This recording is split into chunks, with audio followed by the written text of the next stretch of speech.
Hello, everyone, and welcome back to the Commander Clash podcast, episode 105, where we talk all things Commander. And this week, we're doing underrated blue cards under $1. So great cards to include in your decks for only under $1. So I'm your host, Richard, and joined with me today is Seth, probably better known as Saffron Olive. How are you doing? I'm doing well. I love budget cards. I don't know about blue cards, but I'm excited to talk some budget. Phil, Brewer's Kitchen. How are you doing?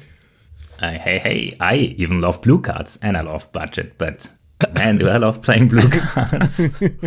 And the person who hates blue the most, Krim, the Asian Avenger. Well, how do you feel about talking about blue cards today?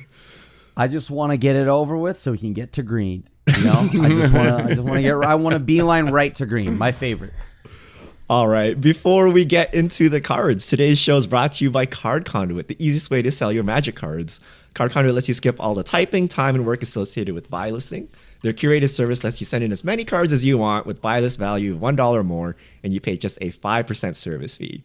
You can use their sorted service where you list and sort your cards and pay only 2%. You get a detailed report and fast payment once your order is processed. You can get another 10% off by heading over to cardconduit.com/mtggoldfish.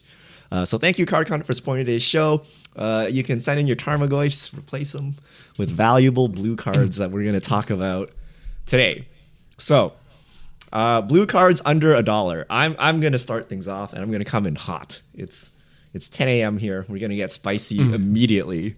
So we all know Lord of the Rings just released, and the best card in the set is the One Ring, right? But we all know it's going to get banned or something. It's like too good. But I got number 2 for you. Number 2 is actually on this list. Is it Orcish Bowmasters? It is not Orcish Bowmasters. It is Blue All-Star Lorien Revealed. Okay? It's a 5-mana blue card. 3 blue, sorcery. Draw 3 cards. Island Cycling 1. So Island Cycling is you can discard this card, search your library for an island, reveal it, put it in your hand, and shuffle. Seth, you love MDFCs, right? I do. This is Powercraft MDFCs, right? So the 5-mana draw 3 is like kind of right? Like you can get 3-mana draw 3s with some kind of downside, right? 4-mana draw 3 is standard, like Harmonize. 5-mana draw 3 is overcosted, right? So that's not as good. But you can cycle this away for a land, right? And any island, right? So this includes non-basic islands. So this includes dual lands and tri-lands. So if you pay 1 mana, cycle this away, get like a Hallowed Fountain, right? You put into play untapped. This is essentially a tap land, right? Like you had to spend a mana, put a land into play, untapped, right? But you end up spending a mana. So this is a MDFC that color fixes, right? This is an MDFC that color fixes, right? Amazing. But putting it over the top, there are other cards that are of the type Island that are very good.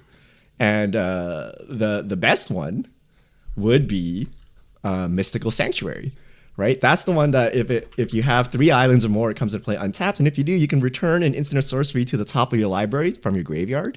So you can cycle this Lorien Revealed, return an instant or sorcery to the top, right? With Mystical Sanctuary. Right, and it's also since we're talking about cards under $1, it's budget, right? So normally you can do that Mystical Sanctuary trick with a fetch land, right? You can just fetch it up as an island. This is a free version of that, right? And then if you're flooded or whatever, 5-mana draw 3. Isn't this just the greatest MDFC ever? Like this is so cracked. It's good to play. I don't know about greatest MDFC ever, but I do think the card is legit underrated. Like, if it was a literal MDFC, we would be super hyped for this card, right? If it was literally just the same text, but an actual just like Tapland MDFC, I think we would rate it really highly. So the only case where this fails you miserably is if you have this and a bounce land, right? Like you don't have like a means to generate 1 mana to cycle this into a land to play. But barring that scenario, it's effectively an ETB tap land. So it's also a little worse if you get a land that ETB's tapped, right? Then you're kind of like double tap land. You spend a mana and then get a Triome, and then you can always get an island, and then it's like an MDFC, right? So should we just play this in every deck? Like, I feel like I if do. this was an MDFC, I would play it in every deck. Obviously, you need to have islands, although hitting non-basics makes it way easier. Even in a 5-color deck, you can grab your Triomes or Shocks or whatever. Maybe this should just be considered I've been playing a it in staple. every deck this season. I've also been forcing blue just so I can play this card, right? To try this card out. Have we seen it in practice yet? Have we actually seen it be cycled or be cast? I'm trying to remember. Like, how has it felt since you've been playing it? Has it felt like it's living up to the sleeper hype? I'm pretty sure I've cycled it for Mystical Sanctuary. And then you get back the... Have I not? And then I think I put a Wrath on top or something. No, Okay. And then I drew it. I'm pretty sure that was it. You did it.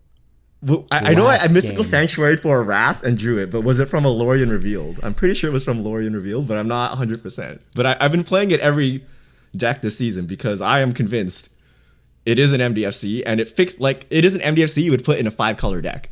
So when you have a 5-color deck, you're a bit wary about like playing the single color MDFCs. But this one can fetch a Triome.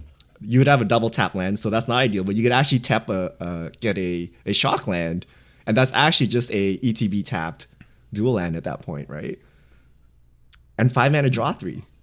Yeah, I actually mean, 5 castable. mana- Unlike Seagate Restoration, sometimes you're like, okay, I don't have enough mana, right? Like I need to like smooth out my draws, right? Like this is cracked. This is cracked. The other thing I would say tricky. is... Oh, go ahead, Phil. Go ahead. I get what you mean. Like, I played it a lot in Limited, and it just feels like a super curve smoothing and just a very fun to play card. Like, it has such low opportunity cost that I wouldn't fault anybody to put it in their deck. Kind of wish it was an instant, though. It feels sorcery speed draw 3.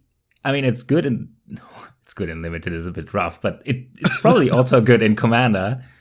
It's also not on any theme. Like, as soon as it's on theme, as soon as you play, like, is it spells or something with spells in the graveyard or something, you just take advantage of any other aspect of the card than just getting a land and drawing 3 cards.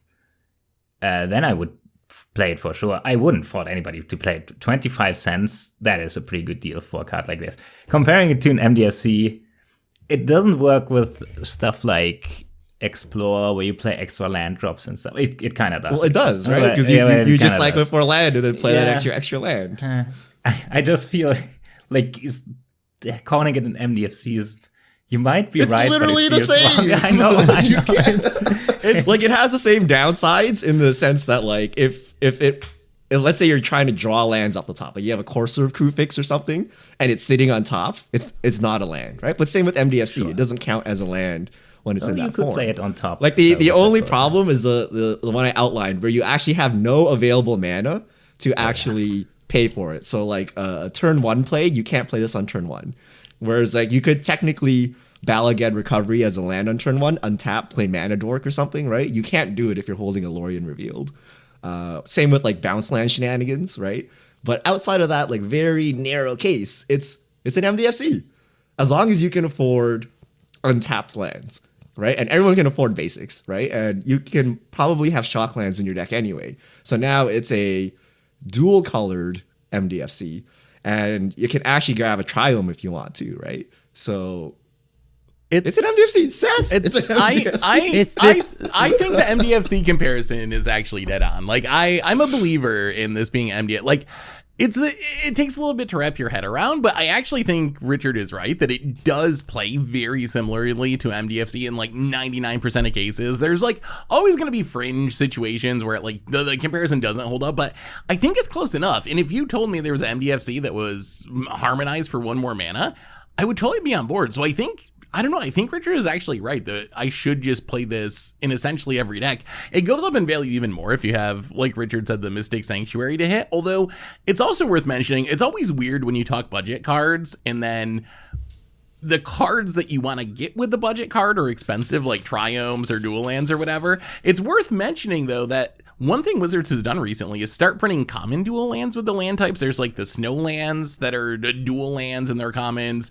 There's a cycle from, I don't even know, Dominaria United, I want to say, that's like common and it has the land types. So even if you're playing like full on budget, you can still snag dual lands with this. It's going to be a little slow, but I don't know. Not any slower than the Sliver Precon mana base, right? No. Sorry. So, sorry, real quick. What the hell are you talking about, Richard? This card is terrible. I ask you, Crib, you play so much blue. Would you not play this? No. Wait, why? What do you dislike about it? Okay, so why would I guess I just don't see the appeal of this. This is definitely not. First off, the MDFC does come into play tapped. I get that. And like you're tutoring a land, you have to do all this stuff, but like you're now putting it on the fact that what if you don't have anything to tutor up? What if you like, I mean, I guess at that point in the game, you can always just you always have an island. You're not going to have an island. Haven't we learned that like having island types outside of like shocks and whatnot, they're kind. I'm kind of running. Then you have shocks in your land. Then you grab a shock. Right? I mean, like you can say that with like polluted delta. What if I have fetched all my islands and it's still? I'm like, okay, I guess, but like you could figure it out, right? This, I mean, maybe you're right. Maybe it plays better than it reads because right now it kind of doesn't. What if it was a literal MDFC? What if it was a 5-mana draw 3? Backside was an ETB tapped not island, but ETB tapped blue source. Would you play it? I mean, for sure. Yeah. You could actually argue. And it is that. Right? If you agree with that, then you have to play this, right? But if you think that card is unplayable, then this card is probably equally unplayable, right? But you're forgetting something, Richard. Opposition agent. Yeah. but that's like then you're going to be like, wow, polluted delta's unplayable because of opposition agent, right? I mean, I don't know. I was playing Historic today. I played against someone who was like top 10 Mythic on Arena. So like obviously someone who plays a lot of Magic. They were playing blue-black control and seemed to be playing a playset of this card in their blue-black control deck. So I've seen it a little in Modern too. So I think for me, I think Richard's arguments make sense on paper. And then also seeing people playing this in 60 card formats makes me think that it's legitimately just an underrated card. I got to ask you though, Richard, this is a cycle. How do you feel about the rest of the cycle? Is this the exception to the rule because it's almost a harmonize? Or are we interested in the rest of them are mostly 6-mana creatures that have somewhat questionable stats? Should we also be thinking of those as like staple level cards too? So the rest of them are scuffed. So the best one is the white one, which is a 6-mana 3/3. When it ETBs, your whole team gets +1/+0 in first strike. So that's like McKindy Stampede, which, I guess you could put in some decks, but in general, it's not that good. The green one makes a food token for a 5/7. The red one is a 6/4 that gives one creature +2/+0 and trample. And the black one can't be blocked by 3 or more creatures. So, I mean, if they're on theme, I guess, but like they're pretty scuffed. Like you don't want to really play these cards in like a generic deck, but the blue one, I will harmonize for 1 more mana, like easily, right? As a backup. Like the only time you wouldn't play this is if you're like, I can't afford a tap land. Yeah. Right? But if you are thinking like, I want to play a temple, I want to play a Guildgate, if you are putting these cards, or an MDFC, if you're putting these cards into your deck, I think this card is valid, right? But if you're like, I don't know, CDHing it out, you're like, I cannot afford a single tap land, then yeah, don't play this card. But if you can play tap lands, then yeah, for sure. I mean, I'd also not play it in like my Lonis deck. Like I just 99% play creatures. That's what I mean. As soon as you get it takes a land slot, Phil. It takes a land slot. I'm already. Richard's playing like 29 lands now. It's like all MDFCs and Lorien reveals. You could actually argue that for some archetypes, it's better than an MDFC though, because if you cycle it, there's a sorcery in your graveyard. Yeah, it fills your graveyard. In some cases, it's even better than an MDFC. So, yeah. And it's also potentially a dual land. So if you're playing a decent mana base where you have shock lands and triomes, like it's kind of MDFC that's fixing your mana too, which we haven't seen MDFCs that do that yet. We haven't seen dual land MDFCs or anything. So I think you're right. I have to play this. I have to play this. I have to try this card. I mean, It kind of reads like bulk and like Garbaggio, but like hot Garbaggio. But like wow.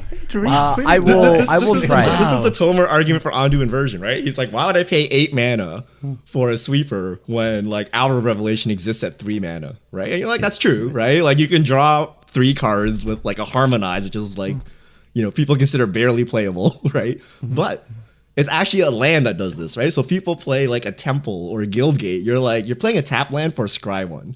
What if I let you play a tap land that has the potential to draw you 3 cards when you have nothing better to do, right? Same with Ondu Inversion, right? It's a tap land that can be a Wrath when you need it to be. Same with Balagad Recovery, right? So this, I think, is right there. Like, why play Balagad Recovery? Regrowth exists, right? Because it's a land, right? There's no opportunity here, no opportunity cost. And lands lose value throughout the game. Like, after you have enough lands to do all your stuff and you draw a land off the top of your deck, you're going to be really sad. If it's turn 12 and you, like, have enough mana to do everything and you top deck this, you're probably actually pretty thrilled, right? Like, it's a land that's not a bad draw in the late game when you already have all your mana. Okay, Crim, you know the tapped land cycle that you can pay 2 mana to cycle? I forgot what they're called. Like, it's a ETB tapped. Like irrigated farmland, fetid There's the pools, dual ones land from- cycle. those There's the monocolored cycle that cycles for 1. Like the one we play with Renin 6, Oh, right. ones. Okay. Would you play Lorien Revealed over those? Would you even play those cards? I mean, not with Renin 6, obviously. Well, obviously, if you're trying to do Renin 6 shenanigans, right? But people are playing a tapped land for some upside, right? And that upside is to pay 1 or 2 mana to cycle in the late game.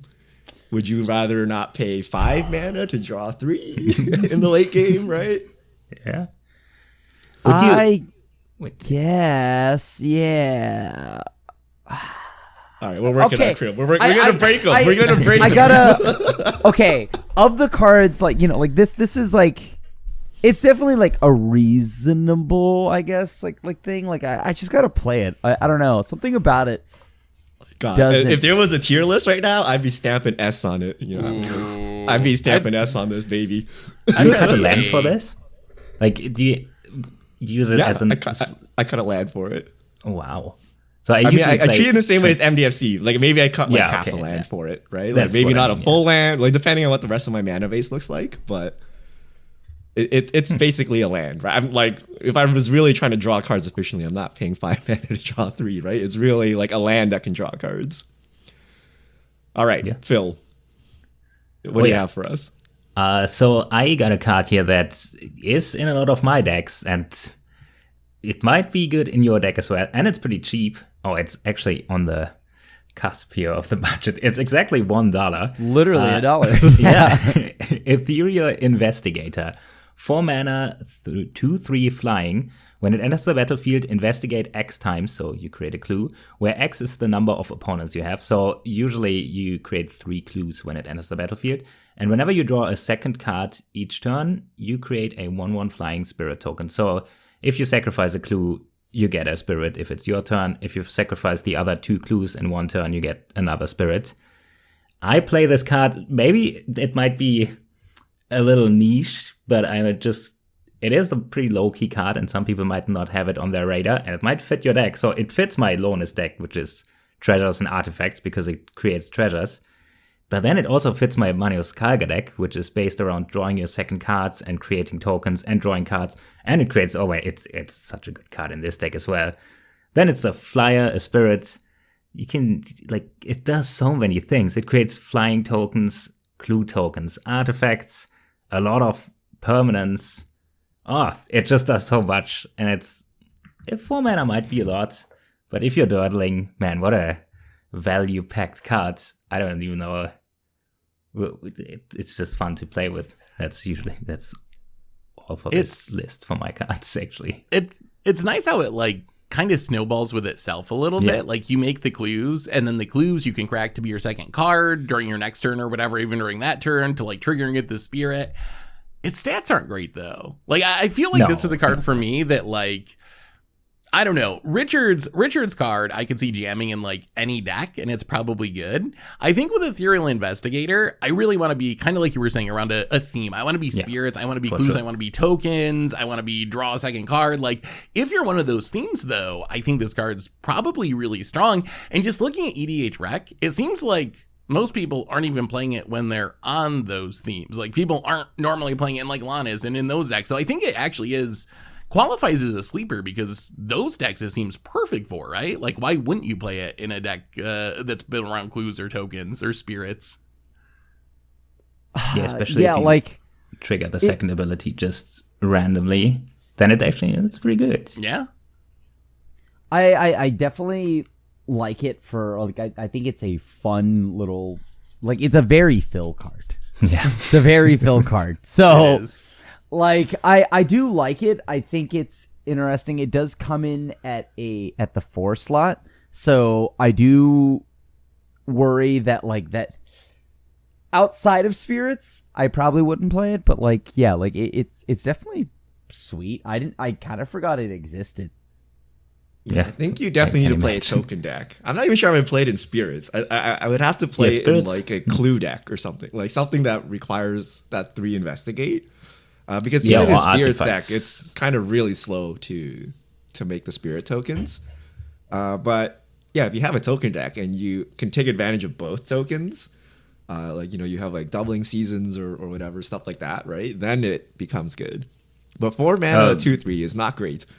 So you actually need to use these abilities to their full ability to actually pop off. It plays better than it looks though. Like I don't know, is it E6? There's a card that says whenever you create your first token or the first time you create any number of tokens each turn, you choose a creature and create that many copies of that creature instead. If you play this into this, you create 4 of these. You make 4 ethereal investigators. Okay, and then all of them trigger. So the fact that it creates 3 tokens and then poops out spirits, it does open up for some broken stuff. The baseline is very fair. I'm not gonna tell you anything else here. It is a 4 mana 2/3 flying, but man, does it some neat stuff sometimes. Also, Edrix and Nev, the doubling season Simic commanders. So you like play this, you'll get twice the clues, and then every time you draw your second card, you'll get twice the spirits. So I think those kind of decks, I definitely would gem this card for sure. All right, Krim, hit us up with your underrated card under $1. All right. Got to make sure it's still under $1 because it is such a banger. So it's from Capenna. I talked about it before, like I think during spoiler season of Capenna. It's Change of Plans. X, 1 in blue. Each of X target creatures you control connive. You may have any number of them phase out. This is just my attempt at having an extra copy of March of Swirling Mists. And not only that, it does one hell of a good job of it because it also potentially grows. Yeah, I have to pay a lot more mana than I would for March, but I think this is just a good, efficient way to protect your board, to still benefit from a sweeper. And on the way out, maybe you get to loot and you get to like grow your team a little bit. So I think this card is super sweet, personally. But I don't know. What do y'all think? It doesn't phase out the opponent's creatures, right? Yeah, so you have to target your own creature. It's only for yours. Only for yours. So March can phase out anyone's creatures. Right. So you can use it as like removal or defense to phase out an attacker. How much does March cost? March is not that bad. It's like $2. But remember, this also is going to let you loot a bunch of times, right? You're going to connive for every creature that you phase out. So it's actually like, pay 5 mana, triple loot, and phase out 3 creatures, something like that. Not super efficient, but I think if you're in the business of protecting your team, I probably would still play March over it, but I think this could be a good backup March, especially if you don't have access to white. If you're a creature deck that isn't in white, so you don't have the white phase out effects, this seems like it might be the second best option for decks like that. And I do think that like phasing out is just super important now. It's like there's so many exile wraths, like the old way of protecting your team from a few years ago isn't very good in Commander anymore. You really need to have the phase out effects, I think, to survive the Sunfalls and the Farewells and just like the popular sweepers of the day. Yeah, and that's exactly it. Like those cards are just things that you need now for those kind of sweepers, and you only have one March. So if you're in blue, do you play this to protect your team, or do you just play an additional counter spell? So I think I have to be blue. I have to be creature heavy to actually want this. And then hopefully have access to my graveyard in some way. This seems like, to me, at its best, if you're like trying to reanimate stuff, have graveyard synergies where you can really take advantage of that, like conniving multiple times to fill your graveyard, where this is a combo piece that's like filling your graveyard for living end and also protecting your team from the living end, if that makes sense. Like, so I think it's something for me I'd have to be in specific deck. So in a generic deck, I would probably just play a counter spell, but I think there are like certain archetypes where I would rather have this than just a generic counter spell. The living end plan sounds sweet, by the way. I mean, that sounds sweet, right? Yeah. Yeah, I'm trying to think. I don't know. I really like this card because, like, yeah, for all the things we kind of talked about, it's just such an efficient. I will say way though, to get out of stuff. So the downside is it is a lot of mana. So if you're trying to, one of the upsides of March is you can pitch extra cards from your hand to reduce its cost to phase out more stuff. If you're really trying to save a big board, this is a lot of mana to leave up, right? So I almost feel like you have to have a plan for using it offensively rather than just like, I'm going to sit back and like leave up my mana, and if someone wraths, I'll phase it out, because it just seems like a lot of mana to leave up. Although maybe if you're a Crim deck and you're like draw going and you have other stuff to do at instant speed, then maybe that's not much of a drawback, because you're going to be casting something even if you don't need to cast this. Yeah, I was gonna say, if you're think of it like a tempo, like in the tempo decks where you've committed. You don't want to like commit too much to the board now to get blown out by a sweeper. I just think this is the perfect like protection plan.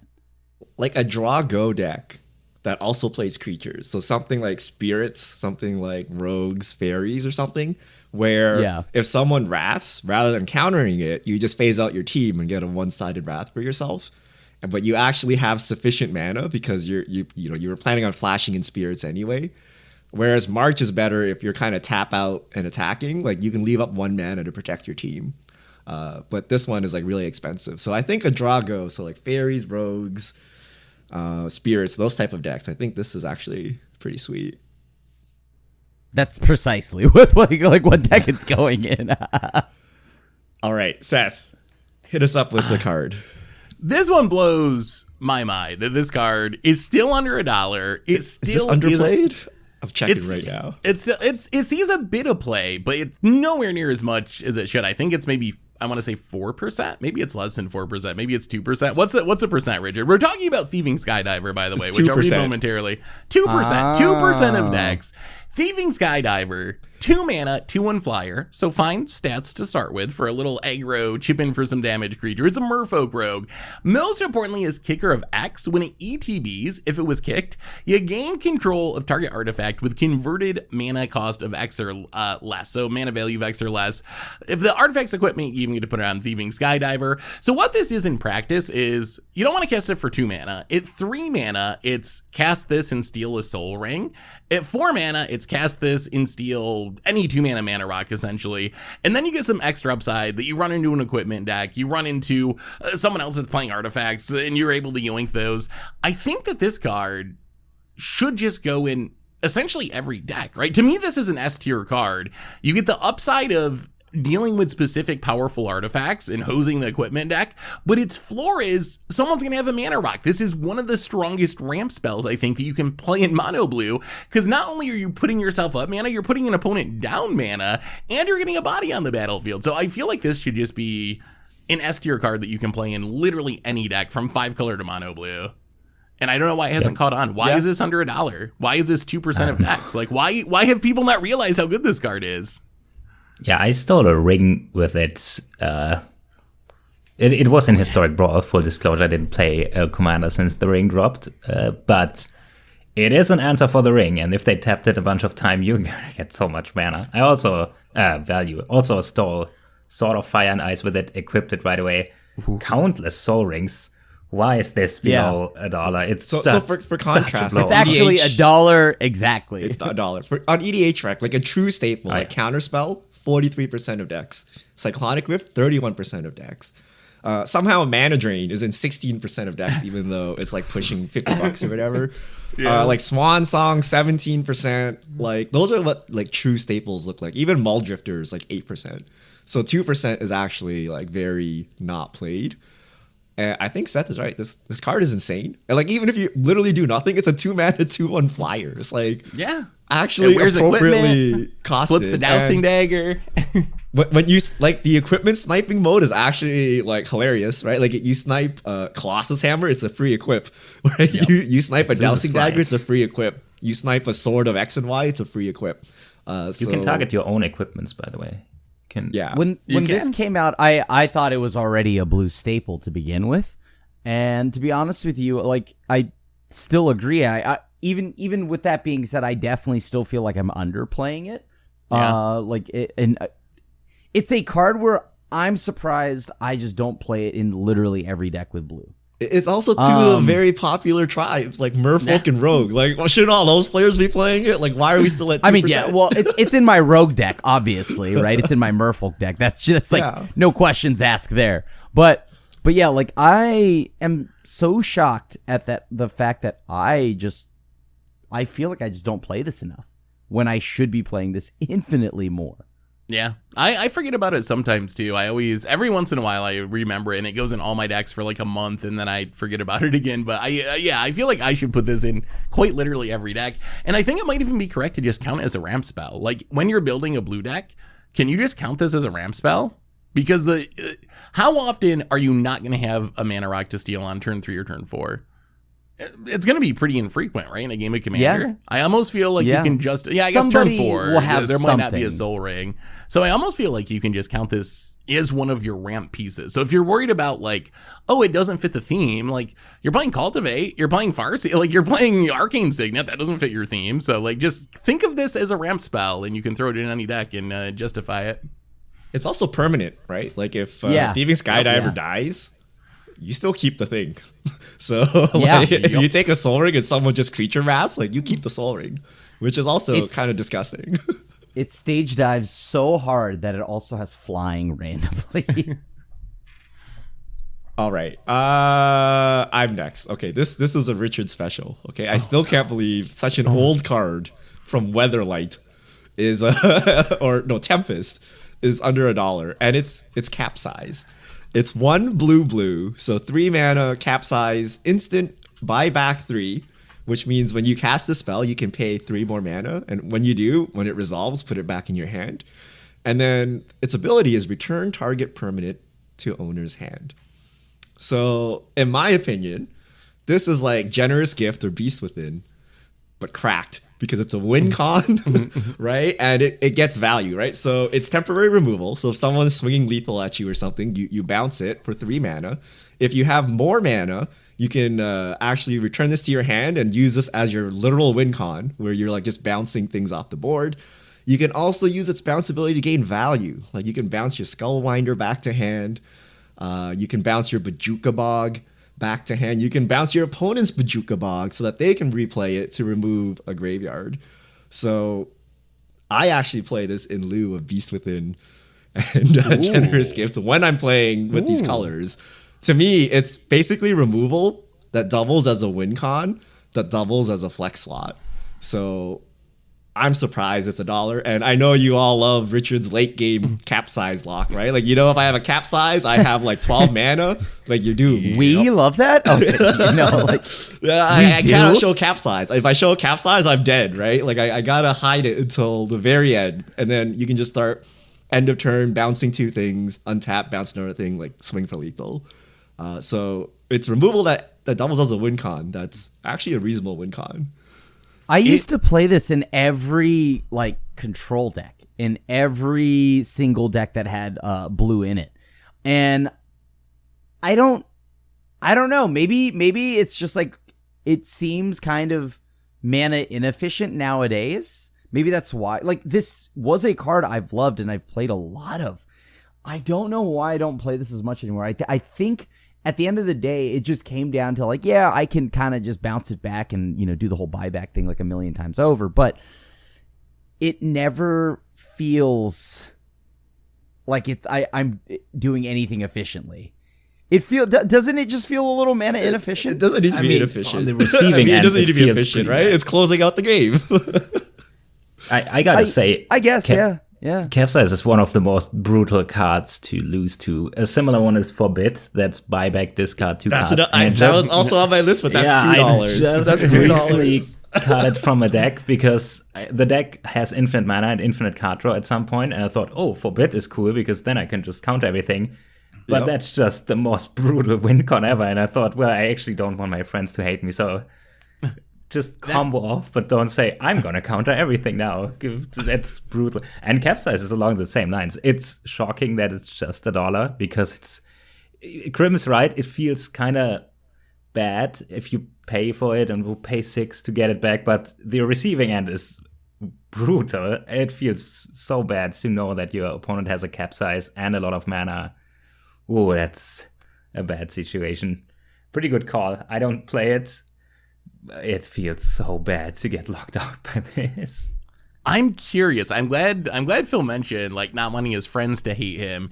Do you think part of the reason why this doesn't see more play is people think of it as a salty card? Because I think the card's really, really powerful and probably deserves to be played more.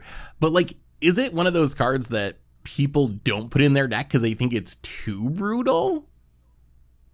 It's so much mana though. Yeah, It is a lot of mana. Like I guess- if it was like super mana efficient, I'd be like, wow, that's brutal that you can capsize lock someone. But yeah. You can bounce like it's lands. 6 mana per does. cast that can be fizzled by removal.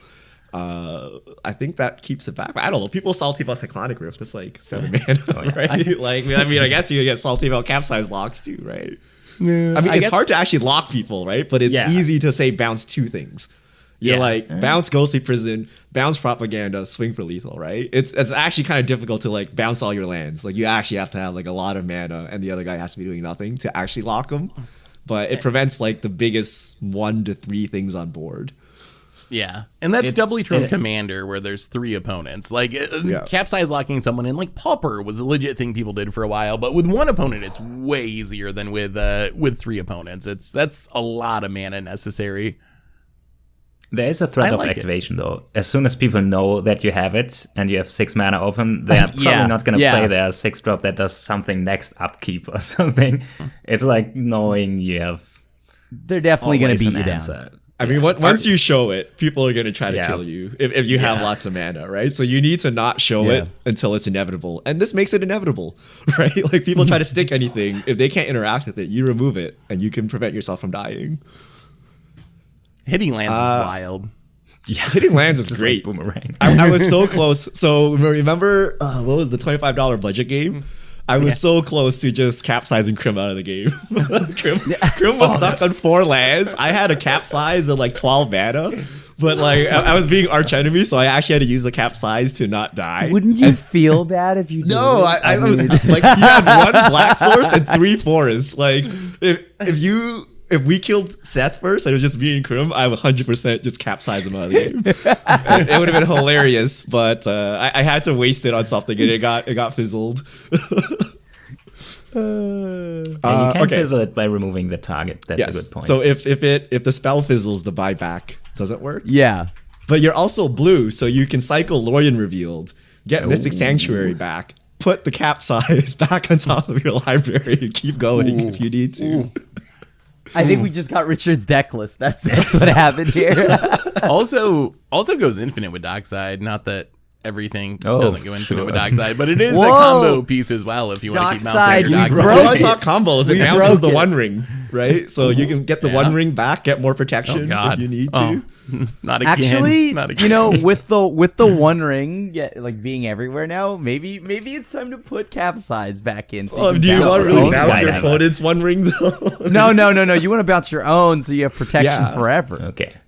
I mean, you could bounce the One Ring and counter it on the way back down as well. Like that's another viable option. And like same with like destroy effects are like not as good. Like the One Ring shows you it's indestructible. You can bounce like indestructible commanders and things with capsize, right? So there is some upside to the bouncing part of it. All right, Phil, what do you have for us? Okay, so recurring theme here. Very fun card, not efficient, but does cool stuff. Gale's Redirection, 5 mana. Oh my god, this text box. yeah. It is simpler than it reads.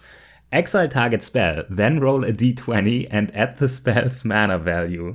1 to 14, you may cast the spell and have to pay mana for it, and 15 plus is you can cast it without paying mana for it, as long as It's it remains such a exiled. fun So you card. don't have to cast it that timing. So pretty complicated if you read the whole card. It is pretty simple though. You exile a spell, not counter, in case somebody casts a 6-mana Chandra or something. So you exile a spell off the stack, then you roll a die. The more expensive the card is, the more likely you are to pay it for free. Otherwise, you can pay for it using any color of mana.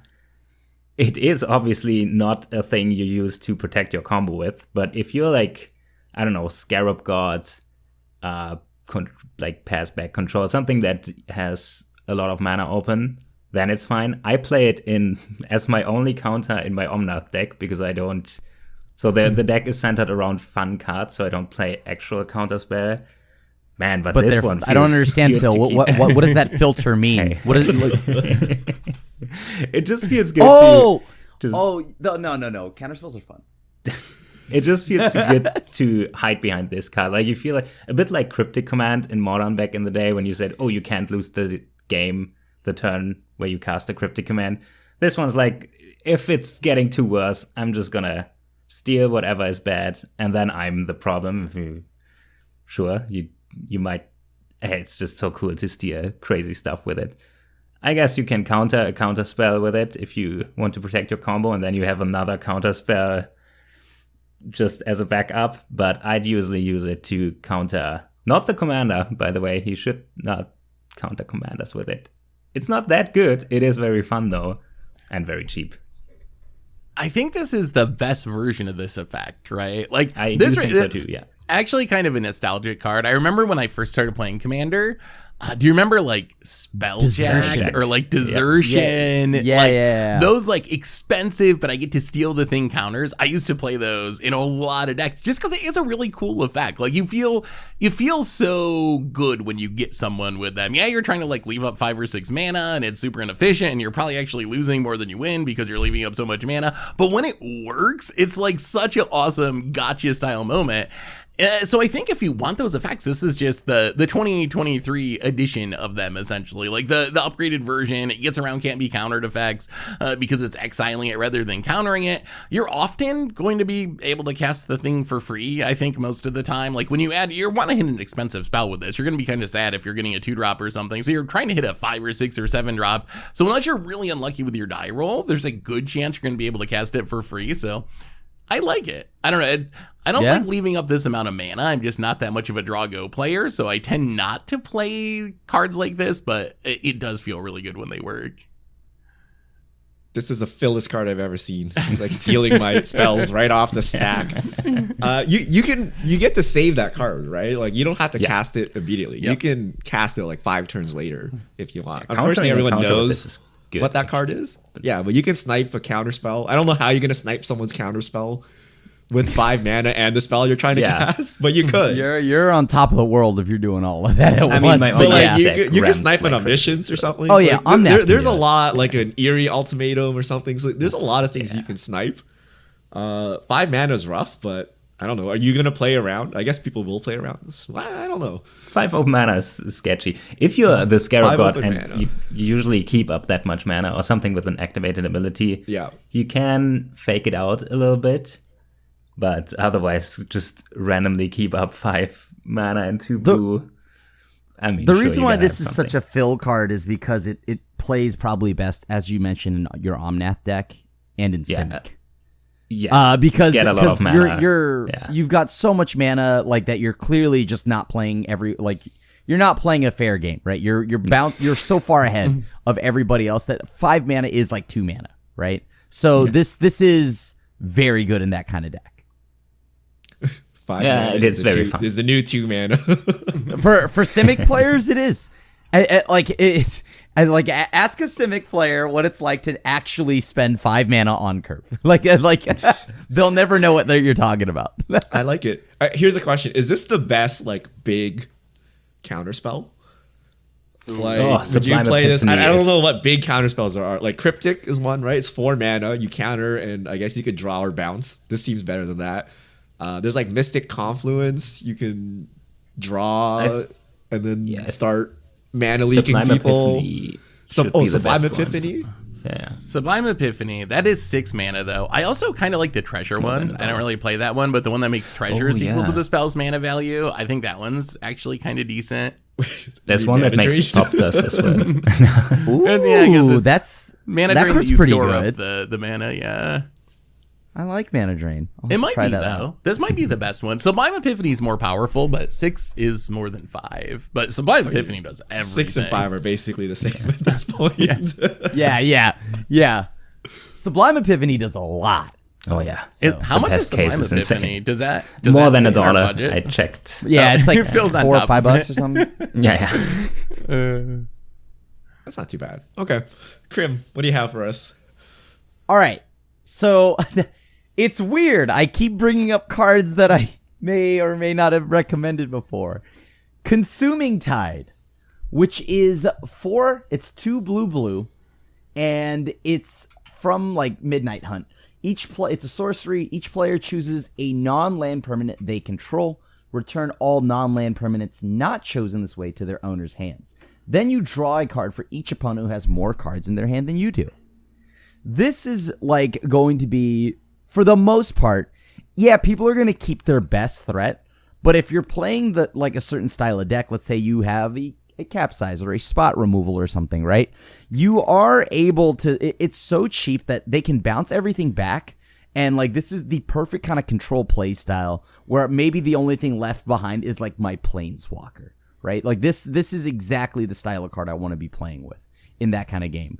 Bouncing everything back, just all around a very cheap, efficient board bounce that could potentially draw you like 3 cards. I don't know. I love this card, and I feel like it's criminally underplayed. The seeding is it's- insane. I didn't remember the draw part, but at the right, if you don't play a lot of permanents and you need the tempo, 4 mana is kind of a good rate for this. This floor is obviously very bad, but yeah. I mean, isn't this Harmonize? I feel it's like It's so like much Siphon better Mind, than a Harmonize. right? It's like a 4 mana draw 3, and then does something incidental that like kind of matters, but not really. Like if you just bounce everything, everyone just replays their stuff, and like you don't really make any progress because you're bouncing your own things as well, right? So you're just really like 4 mana draw 3, and someone gets some ETB synergies or something. How often are you token drawing decks. 3 though? Like I'm actually curious. I haven't played this card much in Commander. Like is the base mode draw 3 with this usually, Krim? Like is that how it usually plays out? On average, I'd probably say you draw 1. Okay. Right? But if I'm bouncing everything except for like maybe 1 permanent and drawing 1 on top of that, it at least replaces itself, and I tempoed, right? So like I really like this because it's so cheap. It's such a cheap spell like that it just doesn't feel like there's really any downside to it, right? Like yeah, I won't lie, right? There's, let's say every now and then, like, oh, well the thing that we clearly needed to get rid of the most still stays. But now you're in a situation where you only have to answer one thing as opposed to like 50 other things on top of the one thing. So I'm curious. Cyclonic Rift is like super far up here, like way better than everything else similar Rift to this. What about the clearly next the top. tier of mass bounce? You have you have Consuming Tide, you have the Miracle one, Devastation Tide, which bounces all non-lands. You have Evacuation that bounces all creatures. There's Coastal Breach, the Undaunted one that I don't think I've ever actually seen anyone play. Do you think this is the best of that next group behind Cyclonic Rift? Like, is this one you play the most behind Cyclonic Rift? Yeah. I mean, like, why Devastation Tide costing 2 mana is nice, though. I do really like that. But, like, at the same time, I don't know. I mean, this is just 4 mana anyways, and it doesn't matter when I draw it. It'll always just be 4. I still get to keep my best thing as well. So, I don't know. I think it is probably the second, or if not, like, I think it's a top 3 of that. It's in of, that like, next the tier somewhere. Yeah. It's in the next tier, for sure. So Krim has cast it once on Clash, I remember, and he drew 3 cards. That's good, right? Like, if But you're I just- still don't know if this is Yeah. good or not, though. Like, so the difference between that and the ones that Seth mentioned is they're a clean sweep, right? Like they will bounce everything back. A lot of times, like the one scary thing on board is enough to terrifying. Like they have a Corvold on Battlefield, like great. Right? Like you bounced everything else. Like you didn't really help the cause. They have a Niv Mizzet, like okay, like whatever, right? Like so And- there's a problem in that, right? That everyone gets to keep their best thing. And they're probably Is coming that- at you because you bounce their board. So you're going to make yourself But- like, if the big thing is left over, I could see you being like, oh, you just bounced my stuff, so I might as well attack Crim this turn. So I could see that side of it too. But this also could be the chance to where, like, hey, now that you've I've reset the board, the other two players maybe it's like a blue skull winder potentially. What if now? Whoa! We're going there? It's card advantage, right? I just gave you everything back. You're having a great time, like. I also I mean, think these cards have this- gotten worse over the years because everything ETBs. Like, imagine you yeah, play this against sure. Seth. Seth is like, I bounce my board, keep Panarmacon on the battlefield, and then untap, like replay everything. Like same with Phil, right? Okay, thank you. Let me re-trigger all my ETBs and landfalls and whatever, right? Like, But Richard, you love Coveted Jewel. What if like, hey, you play this, it bounces. Do you want to keep my Coveted Jewel, or do you gonna? what if give you that guys back to fight me and keep my coveted jewel as the one permanent on the battlefield? Sure, right? Like that's fine. It's not the worst thing to happen. I do obviously this is going to be as good as any other bounce effect, but in that realm of bounce effects, I think this is still very respectable. And I like how cheap it is because even just looking at Evacuation or the Undaunted one, they're not super expensive, but the Undaunted one's like $4 or $5. Evacuation's $2 or $3. So if you're trying to build like a super budget deck like that, you get extra benefit here that this card's super cheap. All right. Seth, what do you have for us? So I have just a super fun card that I think is actually kind of good, and that's Mystic Reflection. So Mystic Reflection, 2-mana instant. You can foretell it if you want to, exile it, and then for 2 mana, and then you can cast it for its foretell cost of 1 mana. And it says, choose target non-legendary creature. The next time one or more creatures or planeswalkers enter the battlefield, this turn, they enter as copies of the chosen creature. So this card, it sounds kind of confusing, but essentially you choose a creature on the battlefield, and then the next creature or planeswalker that comes into play is going to be a copy of that. So why would you ever want to do this? This card actually does 2 different things that are very opposite each other. The most obvious is you have a cool creature on the battlefield and you would like more of those, or maybe your opponent has a cool creature on the battlefield and you would like more of those, and you play your random mana dork or janky thieving skydiver or whatever, and you're able to turn that into your opponent's Titan, your opponent's Avenger of Zendikar, and it's going to enter as that, so you're actually going to get the ETB triggers as well. The other thing this does is work like really weird blue removal, where there's some random token on the battlefield, your opponent goes to play their Ugin or they go to play their bomb, and you're like, well, Mystic Reflection, I'll choose the token. Your Ugin comes into play as a 1/1 token rather than your Ugin. Also worth mentioning that it's the next time one or more creatures enter the battlefield this turn. So it does some really absurd things with cards that can put multiple things into play at once. If you play like an Avenger of Zendikar and you put its trigger on the stack to make 10 tokens, you can target something and all 10 of those will come into play as the Muldrifter or an Avenger of Zendikar if you want to. And then you have 10 Avenger of Zendikars and they all make tokens. So I actually think this card is just like super fun and actually kind of good too. Yep. I fully agree. I'm surprised this is under $1. Yeah. I've definitely also done some nonsense with this, copying my own creatures, turning them into something else. This is a great creature. This one's for you, Grim. One of the best ways to get the Biovisionary win as well. Like Biovisionary, Avenger Zendikar, everything's a Biovisionary. I should have added that to your card market deck for you. Oh god. Yeah, you're right though. It's a sweet one. It's for sure a sweet one. I really like this one. So do you put this in a generic deck as like pseudo removal? I think you can. Why not? I think so. It works in generic decks that I like because I'm probably playing a bunch of ETB value-y creatures, and being able to make copies of those is nice in the late game. So I think if you're never ever going to copy things in your own deck, it's probably not worth it. I just play a Pongify. But if you're playing a deck that has creatures that you might want to copy, then I think it's easy to justify as an inclusion because it also it's like a decent creature copying spell that's also a bad removal spell, but when you put both of those together, kind of like a charm, you end up with a card that's pretty powerful because of the flexibility. Yeah, I mean, ordered this card, but I Right now? never found room for it. No, Yeah, not yeah, right, right now. now. As the- I did order Sold. it because it just seems so cool. But so far, I didn't get to play with it in Commander. Like I wanted it for my token deck. Like as soon as you create multiple tokens at once, I think even if you copy a Solemn Simulacrum or something, it's gonna get absurd. Yep. But then I never made room for it. It feels like such a, I don't know. The ceiling is insane, but it's kind of hard to control. Yeah, like when Man, it it's works, very it's fun though. brilliant. Like, Right? when Like it works, it it- cuts ETBs, right? So if your opponent is playing something scary with an ETB, you can Mystic Reflection it. So in that Yep. sense, it's better than removal.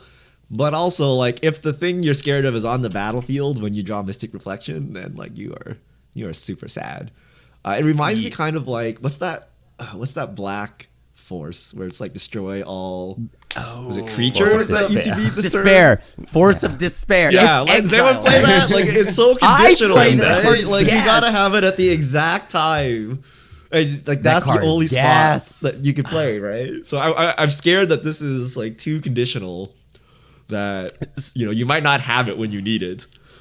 So I think It that's why has to you want to. synergize with your own deck. Yeah, first. that's why you want to put it in a deck where you have synergies for it. Like that's the biggest mode is I'm doing something cool with my own cards, and then you get the upside of this is going to be good removal here. So I think you play it because it's going to near deck, and sometimes you get the upside of it being halfway decent removal. It is fun. I'll give you. I will say that it's a really. It's done some really cool things. Have we ever seen this on Clash? I feel like we've never seen this card. Is that on Moto? It is, right? I feel like It said it is. It was in Kel time. I feel like Yeah. we saw it a bit right after it released, and then we've kind of forgotten about it and moved on to the next thing. But I'm pretty sure we saw it when it first came out. This would have been sweet for Nazgul week. Mystic yes. Reflection and just play like random Dirtles and get even more Nazguls. Yes. All right. Okay. I got a good one. Diluvian Primordial. You may have heard this card. Oh okay? yeah. It's a 7 What year mana is it? 5/5. Okay, this was like the darling of CDH, or not CDH, but of EDH, like I don't know, a decade ago. It's a 5/5 flyer. When it ETBs for each opponent, you can cast up to one target instant or sorcery from that player's graveyard for free, and then exile if you do. Did you know that it's played in only 2% of EDH rec decks in 2023? That's criminal. Right? That's This criminal. card is a 7 mana 5/5 flying, which is passable by itself. And you get 3 instants and sorceries. And I was just reflecting back. It was funny that Krim brought up Consuming Tide. I was reflecting back to our blue board wipe tier list. And like the amount of copium that was happening during that tier list of like trying to find a passable blue board wipe that was not sea monster tribal focused, right? And Diluvian Primordial is it, right? For 7 mana, you can snipe a board wipe in someone's graveyard and then 2 other spells while you're at it, right? This card is so insanely cracked. It's so cheap because it's been reprinted in like a million precons since then.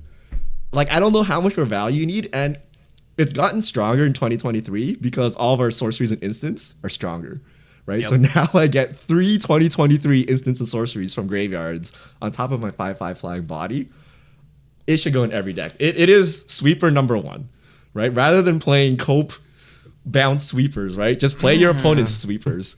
And if they don't have sweepers, just draw a bunch of cards using all their card draw, right? Or steal all their stuff using their blatant thieveries. Or I fail to see how you cannot get value out of this I like can. 7 mana spell that gets 3 free instants or sorceries. It doesn't get 3. I played it so much in Commander Clash, and I cast it less than I had it in hand and thought, oh, this doesn't get a single spell. If people cycle their Lorien Revealed, okay.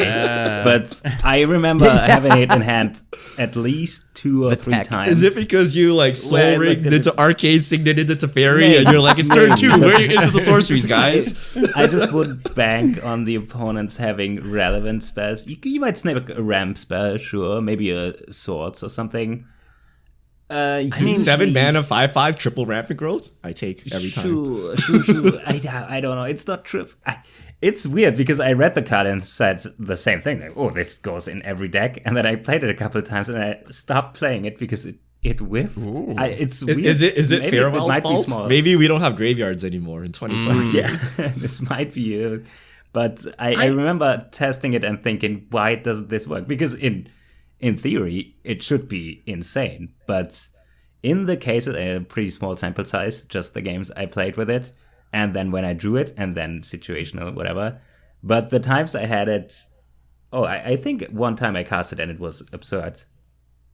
Obviously. But man, sometimes it's not worth it. Yeah. I love the black one of those though. I was actually gonna say this whole cycle. I think, well, not the whole cycle, but several members of this cycle, I think, are actually underrated. These were cards like when we first started playing Commander Clash, when they first came out, we played these all the time, and then I kind of like. New exciting stuff came out, I stopped playing them, and more recently I've started like rediscovering these cards, and I've been really impressed with them. The blue one is really good. The black one reanimates a creature from each graveyard. The red one threatens a creature from each of your opponents. You steal them for the turn, can attack with them, they get haste. I feel like all three of those are really good, and they're all like in the dollar price range. The white one, the white one's also good. It does swords a bunch of things, although honestly that one I think is the least impactful. The black one, the blue one, and the red one could just like win games. Didn't we just have a game with Black Primordial like reanimating Crimson Bones and copying itself to make like a ridiculous board like on Commander Clash? So I think this is a good choice. Yes, there are times when there's graveyard hate and it's not going to work out, but I think it's worth playing these way more than we do. This is one of the decade-old cards that actually kind of still holds up in 2023. I don't know why I don't play this. This card is so good, dude. Like I might start again as well. I feel like I'll play it because it was too good. But in 2023, it's like, I don't know, it's fine now, right? It's okay like, now, yeah. It's somehow even stronger though, right? Like I can just think of all the ultimatums and stuff I can cast out of your graveyards in 2023, right? But I feel people just moved on from this because it was like, okay, I Diluvian Primordial, win the game, right? Like, it's not too fun, right? It's kind of like Insurrection, right? You're like, something happens at Insurrection and win the game, okay? Like, cool, right? But I think using it as a sweeper is key. I think if you... it's a 7 mana 5/5, but you don't need that. Even if one person has like a Sign in Blood in their graveyard, I'm happy casting Diluvian Primordial, right? It's a 7 mana 5/5 flying that draws 2 cards. Like, that's pretty good, right? Like... I don't know if I buy your "this is the first blue sweeper" theory though. Like I buy the card as being a sleeper and like a budget all-star, but really you're gonna just like count on your opponents having a sweeper in the graveyard? That seems okay. Sam, I'll put you on the spot. You played Consuming Tide? You played Consuming Tide as your sweeper in blue, or you played Diluvian Primordial? Oh well, yeah, okay, yeah. When you put it that way, I guess I'm going with Primordial. But I'm just saying there might not always be the card you want in your graveyard. The good news is the card is strong enough that even like you said, if you're getting Sign in Bloods and Cultivates, like that's still a lot of value.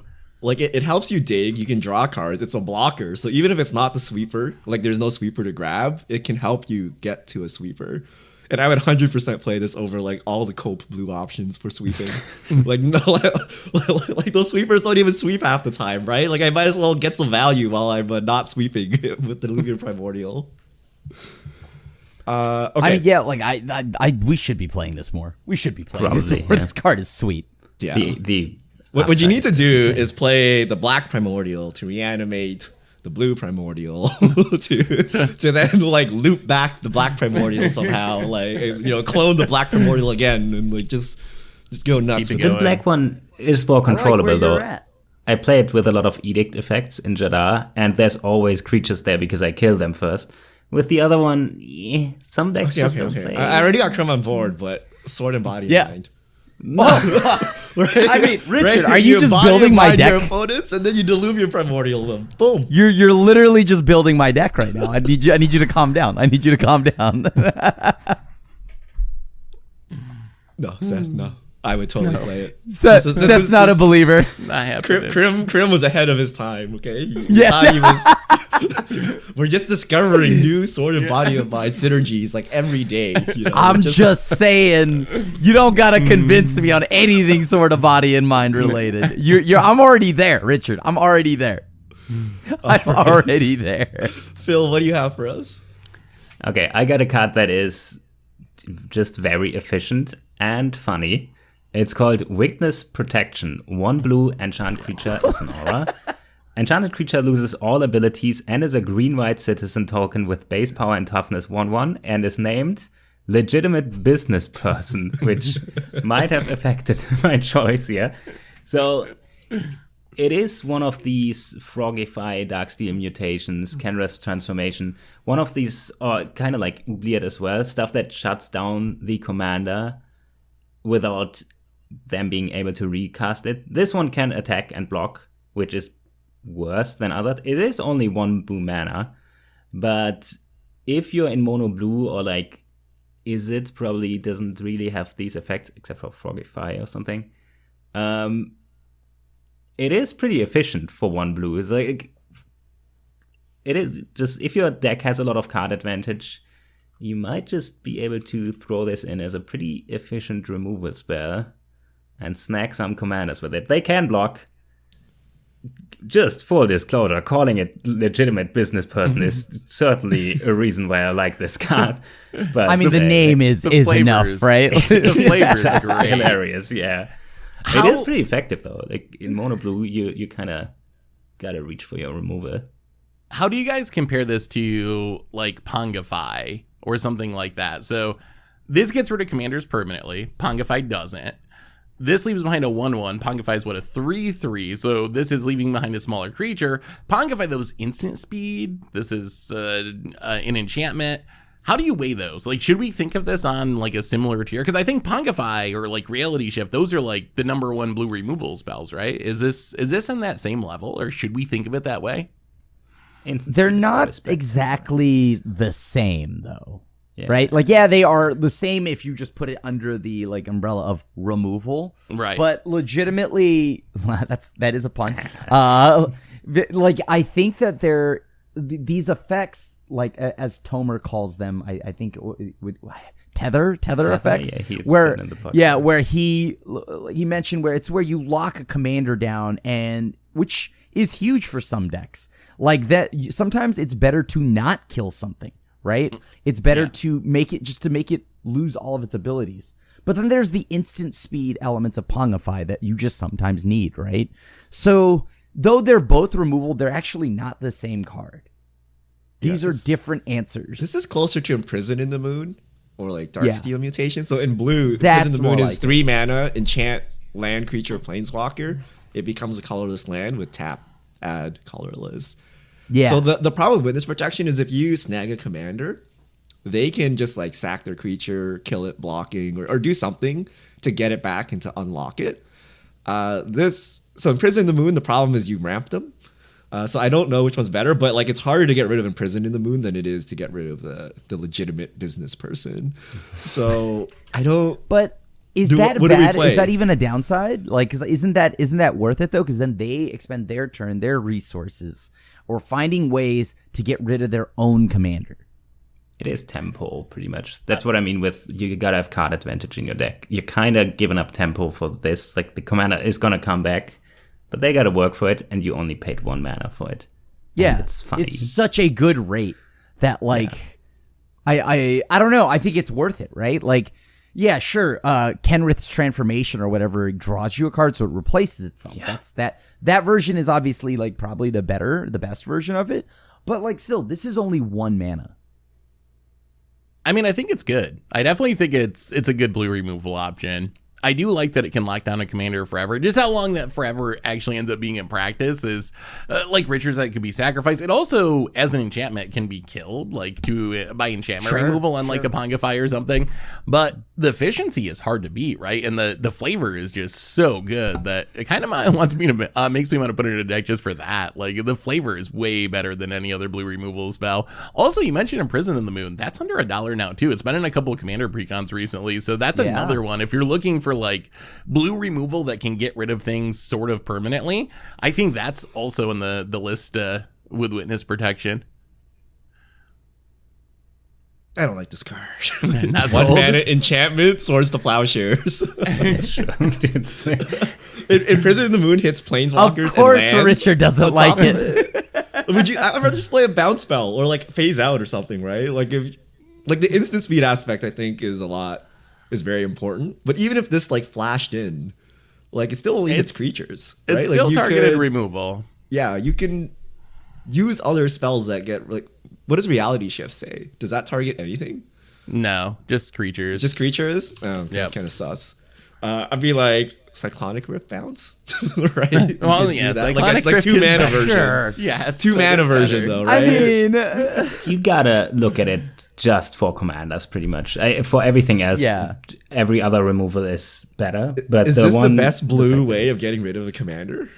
yeah, like right, like Imprison? So bouncing for is one very mana, bad for find it. commanders, right? Like if they have like some Right. heavy tax on their commanders and you bounce it, they're like, thank you for like double ramping me, right? So I honestly think this is better than Imprison in the Moon because Imprison only hits lands and planeswalkers alongside creatures. If it was like enchant permanent, I would think of Imprison as like the blue generous gift or Beast Within or whatever. But I don't know how many planeswalkers do you run But- into but that you are can do- relevant? so you can imprison and then creature wrath, even though you're in blue. But someone else could creature wrath, and that thing is still imprisoned in the moon, right? But That's- the witness protection goes away as soon as there's a wrath, right? So imprison, I think, is a But can you afford stronger to ramp? form of locking out. But they ramp Okay, too, right? Like, but they do ramp, yeah. Definitely good if you have devotion synergies, enchantment synergies. Like then I think it goes up even more in value. it's also a green and white creature. Are there like blue cards that are like green hate? Oh my god! Like if your Oh. opponent controls a green permanent, like something happens. Like there could actually be some synergies there. Like, Yeah, like what's like that bounce spell Submerge or that we used to something. play in Legacy? I Yeah, think submerge. it's submerge. Yeah, there we go. Combo. We broke it. I'm gonna use this as, hi, I'm Richard. I'm a legitimate business person. I mean, you know, If you say I'm that, here for people that. are not going to think you're a legitimate business person. that's the problem. least legitimate thing Yeah, to say. that is exactly what an illegitimate business person would say. All right, Krim, what do you have for us? So I said it during March of the Machine spoiler season, but like March of the Machine was such an all-star for Commander. And there's so many gems still there, right? Like with C double just barely over $1. Well, another 4-drop in the blue area is Schema Thief. 3 in a blue, Vidalcan Rogue Artificer. Yes, there's Rogue there. It's a flying 3/3, and when it deals combat damage to a player, create a token that's a copy of target artifact that player controls. You just connect with this, and this could be anything that they play. It could potentially even be a ramp spell if you want it. You could put their artifact land into play, right? Like, all you got to do is connect, and this card just gives you whatever artifact. What's the best That thing is you stole with this cool. or copied with this? The Great Henge. Ooh. Oh, that's pretty Yep. good. Well, I That's pretty didn't good. steal it. I didn't steal it. Just Yeah, you remember that. copied it, See? yeah. Just copied it. Kind of reminds me So- of Thieving Skydiver a little bit. Yeah, Actually. Thieving Skydiver is the better version of this, but this is repeatable. This Yeah, is this is repeatable. I think that's Like, an I think entirely... sniping someone's artifact lands is insane, right? Yeah. You could use liquid metal coating. You can snipe anything really. But like again, like the downs, the worst case is probably, well, the worst case is you can't get through combat, right? They have a blocker, you're kind of screwed. But you can usually probably get a mana rock, like a soul ring, an arcade signet, a talisman, or something like that. So yeah, I kind of like it. And you do it It's slow, every though. turn. It is It's slow though. and It's it- 4 mana. You got to untap with it. You got to attack, and you need to connect. There's going to be times where it doesn't do anything. But then this is also a card that can just snowball. Like, if you can keep getting in hits with this, it's going to keep generating value like Ragavan style every turn. I mean, how many kinda like artifacts it. are there to steal on the table though? I mean, you you don't can steal them. You can you copy get a the token same copy, one. so you Oh, can yeah, just copy it's the not same stealing. Yeah, thing every like turn if you you're, want to. you're not Yeah. stealing anything. Like so, Yeah, you don't so even can keep draw the copying Soul iron. Ring every turn. And and it's also a token copy, so little extra synergy there, maybe populate or whatever, like doubling season shenanigans. I kind of like this. I'm gonna actually just throw this in the next blue deck I make. I think, assuming it's on Magic Online, which I don't know if it is or not, but I'm a little worried about the slowness. But it does seem like it could be really fun when it goes off. Okay, who's a Solemn non-believer, and would you play this over Solemn? Yes. Yes. So I've been a little bit of a Solemn skeptic, but this has more upsides. Oh, boy, it's the floor versus ceiling debate, right? Like the ceiling of this is 10 times what Solemn is. The floor of Solemn is much higher, though, right? Like Solemn is always going to get you the land, almost always going to get you a card. Well, you got to multiply it by the consistency factor, Seth. So what's your consistency factor? I think Solemn is better. I think this is more fun, probably, but I think the consistency makes Solemn better. Do you actually play Solemn? I forgot. Are you a Solemn believer or hater in 2023? I wouldn't say hater, but it's a card that's trended down with me. I play it much less than I did before. It still shows up sometimes in my Panharmonicon style decks, but I don't play it as a staple anymore. I'm definitely a Solemn hater, so so you would play Schema Thief over Solemn? Yeah, 100%. Yeah. Okay. What about Phil? Yeah. I recently cut it from one deck, but I still play it in about 50% of decks. Non-green decks, pretty much. It ramps, and it draws a card. The floor is just this kind of ramps too, right? But it's more conditional, right? Solemn ramps, I don't know if I would for sure. This ramp. one is like, you got to connect, and then you can probably double ramp with it, right? But you got to connect. No, probably. I think the ceiling on this is so much higher. Come on. The ceiling is insane. It is, right? Yeah, it is. It definitely is, but is it consistent enough that, which one would you choose? If you had one slot as the last slot of your deck, and you're not like a Panharmonicon. So if obviously you're a Panharmonicon deck, this makes 2 tokens. It's way better, right? But just a generic non-Panharmonicon deck, do you play Schema Thief or do you play Solemn? Or do you play neither? You're like 4 mana, like ramp too slow, right? Most of my decks would be neither, but then I think it would be Solemn and then this. Although I will say, like, 2023 Magic is about snowballing into wins. Like, that's what the modern era of Magic is about, and Solemn can't do that, and this can. Like, this can. Solemn gets you more mana so you can snowball. Yeah. I wish they would start putting just non-comment, like, just say, if this deals damage, so you can cheat it with ping effects or something. Combat damage is just like, I stop reading after this. It's not gonna happen. I mean, it's a flyer, right? It is not that hard. But there is a world where like the person with all the artifacts is also playing like spirits or something, and you're like, I cannot hit them, right? But usually, I think you'll be able to hit, right? The more concern is like, you just get wrapped and like nothing happens, like it gets removed or something, right? But I think you can usually hit with this. It's like Dousing Dagger, right? Like most of the time you can probably get a hit in. If this forces a Wrath, I think that's pretty good, right? Like you just drew a Wrath out and it's like, but Solemn would ramp a land and draw you a card on that Wrath? That's infinitely better, right? But this though can just copy your opponent's Solemns, right? So this is technically it is Solemn and also itself. Yeah, it's just better. That is true. That would be you had Panharmonicon. You attack someone, you copy their Solemn. You can copy their Panharmonicon first and then get the Solemn. Just play that deck. You just need like 4 uncontested attacks and you will pop off, guaranteed. I mean, it flies. It does fly, so it does have some evasion, but yeah. But Thieving Skydiver is the better version of this, right? Because it comes down and grabs immediately. Okay. It gets the value immediately, but this one, I can keep doing it if I keep connecting, right?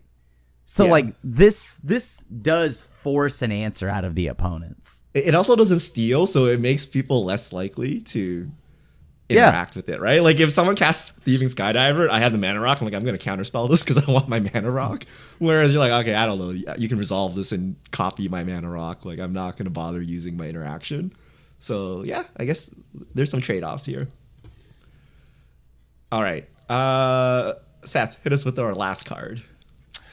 All right, so Richard, you said Diluvian Primordial is the number one blue Wrath in Commander, but do I have a Wrath for you? Have I ever told you about Fade Away? Fade Away. I'm just kidding. Okay, all right, hold on. Tomer's not here. Tomer's not. I just had to do that for Tomer. He made me promise. Yeah. Seriously though, my last card is a pretty recent card. In Blue Sun's Twilight, came out in Phyrexia All Will Be One. Blue Sun's Twilight, double blue and X sorcery, gain control of target creature with mana value X or less, but if X is 5 or more, you also create a token that's a copy of that creature. So this is blue removal, expensive blue removal, because if you want to seal a 5-drop, you're going to need 7 mana or whatever, but it has a ton of upside in a couple of different ways. One is compared to like witness protection or enchantment-based removal, you're just yoinking the creature. It's a sorcery. This isn't mind controlling, leaving an enchantment on the battlefield that could get destroyed and give the creature back to your opponent. The creature's just yours forever. More importantly, in the late game, you're getting 2 of those creatures, which is kind of ridiculous. Like being able to double up on the best creature on the battlefield is a really, really powerful, potentially game-swinging effect. Imagine hitting the Diluvian Primordial with this and getting 2 of those and just flashing back all the spells in the graveyard. So I feel like Blue Sun's Twilight is another one of those cards that you can just jam in pretty much any deck and get value out of it. You are going to need a decent amount of value. If there's one downside to Blue Sun's Twilight, to really get full value out of it and get the best thing on the battlefield, it is expensive. But assuming you're a deck that is ramping and doing normal commander stuff, I feel like this is actually just one of the better blue removal spells in the format. I do play this in my Zevlar deck because I'm hoping to copy twice, you know? It's pretty sweet. Yeah, that sounds good. I do play this as well in Manios Kaioga because it says token, but in practice, I don't think I ever created a token and I just stole commanders with it so far. I'd still highly suggest the card. I already liked Entrancing Melody. This one it kind of feels like Agent of Treachery, but without the body. Like for 7 mana, you just steal a commander usually, or copy something. Doesn't really matter. You can kill a commander with it and keep the copy if you want to, but usually you keep the original one. Yeah, permanent commander removal, right? Without giving anyone a land or having an enchantment on the battlefield. Isn't this super scuffed? So in 2023, everything is legendary. So yeah, you're usually not going to get a copy, but also like spending 7 mana to get a 5-drop or something. Like, is this really happening? Yes, would we not just play Mind Control? So I've been debating whether Mind Control is like a legit card in 2023. It's like 4 mana enchantment, like steal a creature. But like if the enchantment falls off, you lose the creature, right? Like, is that not just way more mana efficient than trying to snipe a 7-drop for 9 mana? Like, that's very different at sorcery speed at that. Like, I feel like the downside of, I would say this is the best. Well, Agent of Treachery is the best sniping card, but behind Agent of Treachery, because Agent of Treachery is very abusable because you can blink it and reanimate it, and like you can't do that as easily with a spell. But beyond Agent of Treachery, I think this might be number 2 for me. I really dislike the ones where you have to have an enchantment sit out on the battlefield because I feel like it's just such an easy target for your opponent to blow up with some cheap enchantment removal spell and get it back. So personally, I'm not like enthralled by control magic style effects. Maybe I'm underrating them and they're better than I think, but I feel like a lot of times someone's just going to have an Aura Shards or some enchantment removal spell to get rid of it and get their creature back. The Agent of Treachery is currently like $4. Yeah. And then it's 7 mana. So if you're getting a 5-drop or more, it's like more efficient. It also comes with a 5/7 body. And it also has the upside that if you've done this enough times, you get to like Ancestral Vision each turn. Oh yeah. And you can blink and reanimate and do all these shenanigans with it. I mean, Agent of Treachery is better. It is better. But I don't think this is bad. I think this is still like very playable. So if you're not named Phil, do you play Agent of Treachery in every blue deck? For non-Phil like, players. is it good enough? Sometimes I play Blatant Thievery.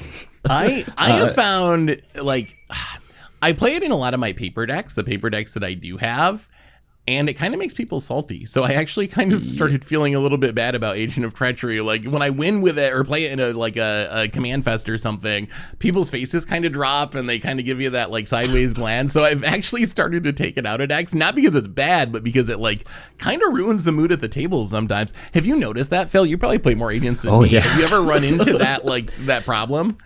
I triple copied Blatant Thievery recently, and yeah, people are not happy about it, obviously, but that's kind of the name of the game there. Yeah. The good thing about Blue Sun's Twilight are they not is, happy because of power level or because you sniped their commander and they're upset? Yeah, Like, the does Witness commanders are Protection just the bring thing. the same salt? Like, you sniped their commander, they're like, dude, what the heck? I came here to play Witness commander. Protection is funny, but the People don't problem like with listening to their own cards. Yeah. the good part so it's just a about stealing Blue part. Sun's Twilight, a steal. if you steal a 3-mana commander with it, you absolutely wreck somebody for 5 mana. Like if you steal my, I don't know, Lonist, you paid 4 mana and my entire gameplay goes down the drain. You can't do too much with the Lonist probably. This one actually might do something for you, but maybe just view it as a removal spell.